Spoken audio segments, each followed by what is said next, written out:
I'm afraid we now have the last speaker, who is Jacob Young. Thank you, Madam Deputy Speaker. This is an unprecedented crisis that demands an unprecedented level of government support.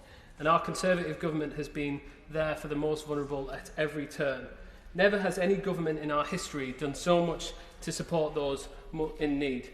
Over £280 billion spent on measures prioritising the people on the lowest incomes. And while the Labour Party squabble over whether this should be 281 or 282 billion, our determination to help the lowest paid and most vulnerable in our society continues. In his autumn statement, the Chancellor accepted all of the recommendations of the Low Pay Commission and increased the national living wage, worth £345 for those who work a 40-hour week. In the public sector, while we've had to take the difficult decision to freeze pay for many public sector workers, we again have shielded the lowest paid. Those in the public sector below the median income will see their wages rise this year by at least £250.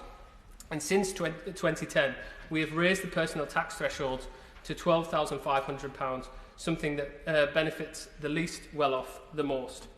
Whether it's paying 80% of people's wages or providing the self-employed income support scheme designed for those earning less than £50,000, we've protected renters, we've helped with mortgages, and we're delivering the targeted support needed to help families with their council tax, food, energy and bills.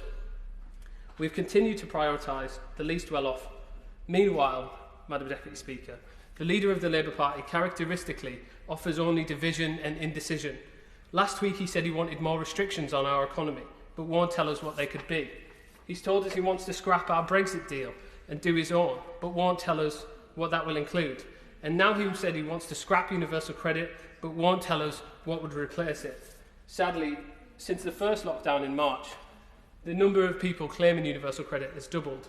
Yet the system has not fallen over under the weight of all this additional pressure, and I pay tribute to those outstanding DWP staff, especially those at my local job centres in Redcar, Eston and Middlesbrough, who've worked so hard to ensure this.